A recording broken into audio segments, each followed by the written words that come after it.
రాష్ట్రం ఇచ్చింది ఇది అంటూ చాలా వ్యాఖ్యలు చేస్తూ ఉన్నారు. ఈ డైలాగ్ సంబంధించి ఏ స్థాయికిలే మనం చూస్తూ ఉన్నాం. మరొకటి ఫస్ట్ నుంచి అసెంబ్లీ ఎలక్షన్స్ నుంచి చూస్తున్నాం. ఒక పార్టీతో కలిసిందంటూ బీఆర్ఎస్ కాంగ్రెస్ అంటూ బీజేపీ లేదు బీజేపీ కాంగ్రెస్ ఒకటి అంటూ బీఆర్ఎస్ ఈ విధంగా వ్యాఖ్యలు చేయడం మనం చూస్తూనే ఉన్నాం. ఇప్పటికీ స్టిల్ కంటిన్యూ అవుతోంది. ఏంటి ఎవరితో ములాఖత్తులో ఉంటున్నారు, ఎవరితో లోపాయికారి ఒప్పందంలో కొనసాగుతున్నారు? లోపాయికారి ఒప్పందం విషయం చెప్తా అండి. హనుమంతరావు గారు పుట్టిందే కాంగ్రెస్ లో ఎన్ఎస్ఏ నుంచి. ఆయన మొత్తం కాంగ్రెస్ రేవంత్ రెడ్డి లాగా 3 పార్టీలు ఫిరాయించిన ఆయన కాదు. ఆయన ఏమంటుండు, మా పార్టీ మేము ఎన్ని సీట్లు గెలుస్తామో తెలియదు, మా అంతా బలహీనలైన అభ్యర్థులకు టికెట్ ఇచ్చిర్రు, మా అంతా మోసం చేసిర్రు అని 10 ఏళ్ళు ఇట్లా కేసీఆర్ వలస వచ్చిన వాళ్ళకే ఎక్కువ టికెట్ ఇచ్చారు, కాంగ్రెస్ వాళ్ళకి ఇవ్వలేదు అని హనుమంతరావు. ఎందుకంటే మేము ఎన్ని గెలుస్తామో తెలియదు, 16 స్థానాలు కానీ 16 స్థానాలు కానీ డిక్లేర్ చేసింది వాళ్ళు 14. అన్ని స్థానాల్లో బలహీన అభ్యర్థికి ఇచ్చిన హనుమంతరావు చెప్తుండు. తర్వాత ఇప్పుడు మన అసెంబ్లీ ఎన్నికల టైంలో ఫలితాలు ఎలా వచ్చాయనేది చాలా మంది ప్రశాంత్ కిషోర్ చెప్పిందంటే, ఇది కాంగ్రెస్ మీద ఉన్న ప్రేమతో వేసిన ఓటు కాదు, కేసీఆర్ మీద ఉన్న భయంకర వ్యతిరేకతతో కేసీఆర్ ను ఓడగొట్టడం కోసం కాంగ్రెసే కనబడుతుంది కాబట్టి తప్పదు వేయకాని కాంగ్రెస్ కేసింది తప్ప కాంగ్రెస్ కి వచ్చిన పాజిటివ్ ఓటు కాదు. ఆ పాజిటివ్ ఓట్ ని బీజేపీ ఎందుకు టర్న్ చేసుకోలేకపోయింది? బండి సంజయ్ ఇంతకన్నా అగ్రెసివ్ గా వెళ్ళారు కదా రామరెడ్డి గారు. ఒకానొక టైంలో బీజేపీ వర్సెస్ బీఆర్ఎస్ కింద సాగినటువంటి ఫైట్ ఒక్కసారిగా టర్న్ అయింది after Karnataka result, after Bandi Sanjay మార్పు, కాదంటారా? మన తెలుగు రాష్ట్రాల్లో మీడియా ప్రభావం, సోషల్ మీడియా కాదు, ఈ మెయిన్ మీడియా ప్రభావం భయంకరంగా ఉంటుంది. మన ఇప్పుడు ఆంధ్రప్రదేశ్ లో కూడా మీరు చూడండి, ఒకటి ఛానల్ చూడండి, మొత్తం జగన్ భజన. తెలంగాణ విషయానికి వద్దాం, మన తెలంగాణ పాలిటిక్స్ గురించి మాట్లాడతాం. మళ్ళీ ఏపీ విషయానికి వస్తే 2 రాష్ట్రాల్లో ఉన్నాయి కొద్ది తప్ప. ఆ మీడియా ఏపీ విషయానికి వస్తే బీఆర్ఎస్ ఒకటే భయంకర విషప్రచారం చేశారు. తర్వాత 11 రాష్ట్రాలు వినండి మీరు అడిగిన 2023-24లో 11 రాష్ట్రాలు ఎన్నికలు జరుగుతున్నా అన్ని రాష్ట్రాల అధ్యక్షుల మార్పులు చేర్పులు జరిగే సందర్భంలో బండి సంజయ్ గారి విషయంలో జరిగింది. దానికి ఏంటంటే బోడిగుండు నున్నగా ఉంటుంది, మోకాలు నున్నగా ఉంటుంది కాబట్టి బోడిగుండు మోకాలు రెండొకటైన వితండవాదంతో భయంకర విష ప్రచారం. నేను వ్యభిచార మీడియాకు కోట్లు కుమ్మరించి కాంగ్రెస్ చేసిన విష ప్రచారంతో జనం అనుమానం పడ్డారు. మోడీ గారి పాలసీ ఏంటంటే ఇన్వెస్టిగేటివ్ ఏజెన్సీలో మనం చేయి పెట్టకూడదు, కవితను అరెస్ట్ చేయాలన్నా వద్దా, ఎప్పుడు చేయాలనేది ఈడీ సిబిఐ చూసుకుంటది.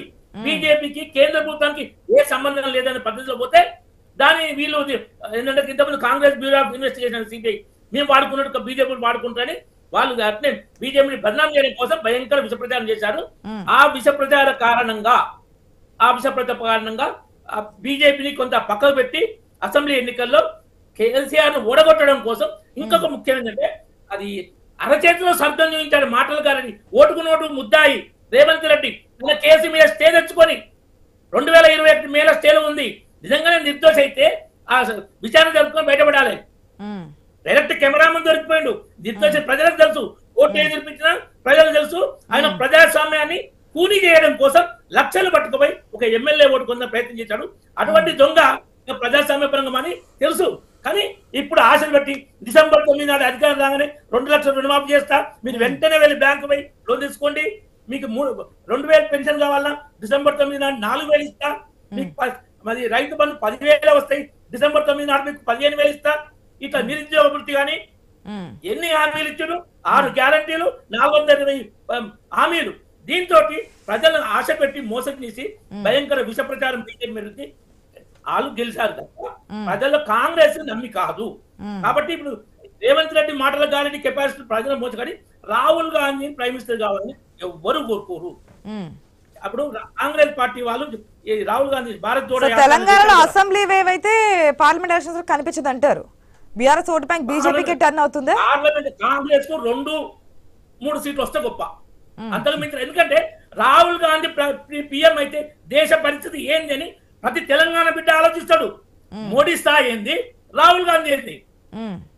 భారత్ జోడో యాత్రలో ఆయన చేస్తున్నప్పుడు ఢిల్లీలో, దేశ రాజధాని ఢిల్లీలో కాంగ్రెస్ పార్టీ పబ్లిక్ మీటింగ్ లో, భారత్ జోడో యాత్ర పబ్లిక్ మీటింగ్ లో వాళ్ళ లీడర్ మాట్లాడుతుంటే 50 ఏళ్ళు దాటిన ఆయన చెల్లకు బుద్ధులు పెడుతుండు. అది మనం అందరం చూసినాం. ఇటువంటి ఆయన దేశ ప్రధాని అయితే దేశం పరిస్థితి ఏంది, దేశం మొత్తం ఆలోచిస్తుంది. కాబట్టి లోక్సభ ఎన్నికల్లో కాంగ్రెస్ కు ఓటు లేదు. ఉమ్, ఇప్పుడు మన ముస్లిం ఓటు బీఆర్ఎస్ నుంచి మైనార్టీ ఓటు కాంగ్రెస్ పోయి అటు పోతుంది, కానీ వాళ్ళకి వచ్చిన దాంట్లో 20% ఓట్లు తగ్గుతాయి కాంగ్రెస్ కూడా. ఉమ్. కాకపోతే టీఆర్ఎస్ కొన్ని మైనార్టీ ఓట్లు కాంగ్రెస్ తగ్గుతాయి. అంటే 15 వాళ్ళకి వచ్చిన 39-40%లో ఇప్పుడు 30% లోపలనే కాంగ్రెస్. మైనార్టీ ఓట్లు మీకు రావని చెప్పి ఫిక్స్ అయిపోయారా? మాకు రావు, మేజర్ చెప్తున్నాను నేను, మేజర్ గా ఉమ్, మాకు వస్తాయి. మాకు 4, 5, 10% వరకు వస్తాయి తప్ప 70 to 80% లో ఎక్కువ శాతం ఓటు కాంగ్రెస్ పడుతూ బీఆర్ఎస్ కూర్చుకుంటారు. అయితే ఓవైసీ కాంగ్రెస్ అని పోవడానికి ఇష్టపడలేదు.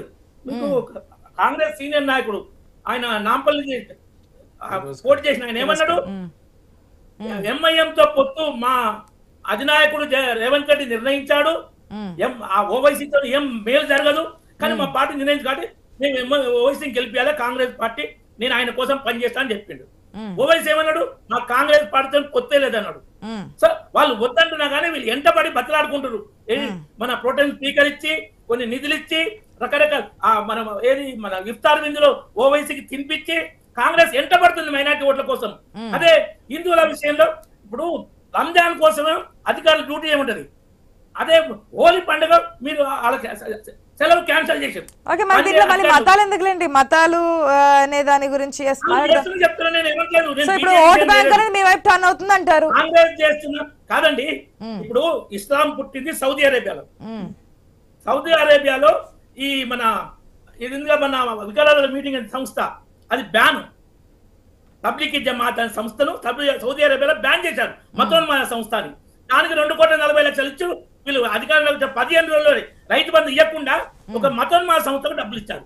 ఇది మత రాజకీయం కాంగ్రెస్. ఇంకొక విషయం అండి,